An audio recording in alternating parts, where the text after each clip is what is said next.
So ayan, grabe. After patapat, pampa-maintenance natin si Paula. Dumi oh. Pero hindi naman sobrang dumi pa rin siya. Sakto lang.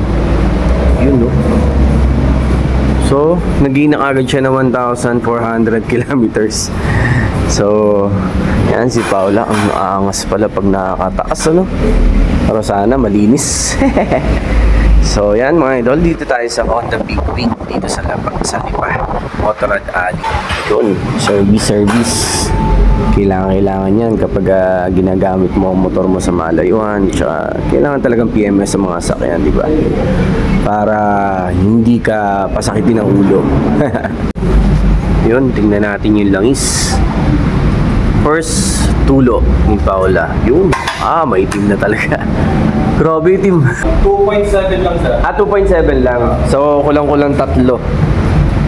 So, isa na lang para na rin kotse. Ganun kabigat mag-PMS ang big bike mga idol. So, grabe, dumi oh. So, napakinabangan natin yan sa patapat ride. So, yun, tinanong ko yung head mechanic dito. Medyo kasi natataasan ako kay Paula compare dun sa dati kay Laura. Medyo sub-sub kasi yun eh. Ito kasi, taas. So, pwede naman daw gawa ng paraan dito. Ayan, so tingnan namin. Tapos sa likod, alam ko may nabibiling link eh. So, yung may mga alam dyan, pwede comment down below para alam natin ilalagay dyan. Kasi ito, kita nyo, yung play nung shock, pwede pa hanggang dito siya eh, di ba? So, pwede nating ibaba. Yan. Tsaka hindi tayo katangkadan eh. Medyo nahihirapan ako. So, ayan, try natin next time pababaan. So, ayan guys, maganda dito ko yung kumuha ng motor kasi una malapit San Pablo. Yun nga, first PMS libre lahat daw, libre langis tsaka filter, diba? So pakita ko na rin yung mga motor nila dito, halos kompleto lahat ng Honda talaga. Yan, from CRF, Enduro, eto electric yata to. Tapos lahat ng big bike, klase ng big bike yan. Rebel. Kung gusto nyo, ito yung para sa mga mabababa. Hindi ganun siya kataas. So, naka-big bike ka na. Tapos ito yung mga adventure bike nila. Africa Twin, Transalp, tapos ito XADV. Ito meron pa dapat dito CBR 650R. Kaso nabili na si Paula yon, di ba? Yan, ito 500R. Fireblade. Yan, Fireblade, pangarap ng karamihan yan. Pero tayo hindi natin pangarap yan. Kasi una sa lahat, mabigat ang presyo niya, no? 1.7. At saka sobrang bilis niyan. Ayaw ko na mabilis. Hindi na tayo sa pabilisan. Pero ang pogi niyan, mga idol. Yan talagang big bike, di ba?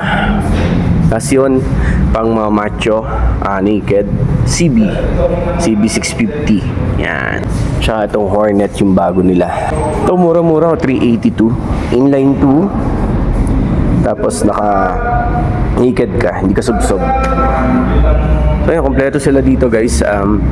Honda Big Wing, Motorrad Alley Lipa. So sa mga taga San Pablo, tsaka mga kalapit bayan, okay dito. Kung dito kayo tumingin ng motor, napaka-bait nila dito mag-assist sa inyo. Tapos syempre, itong kanilang pinagmamalaking Gold Wing yan. So para ka nakasupa, nasa supa habang nagra-ride, diba? Amounting to 2,3,500. Angas, diba? So yun, on the Big Wing Motorrad Alley Lipa. At syempre, may free coffee sila dito, diba? You know, mukhang barao pa to, brewed coffee, diba? Angas. Ganda nung lounge nila, mga ino.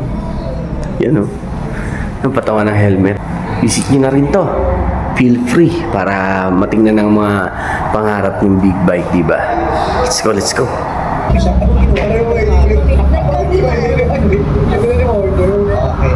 Mamaya makikita natin ang talento.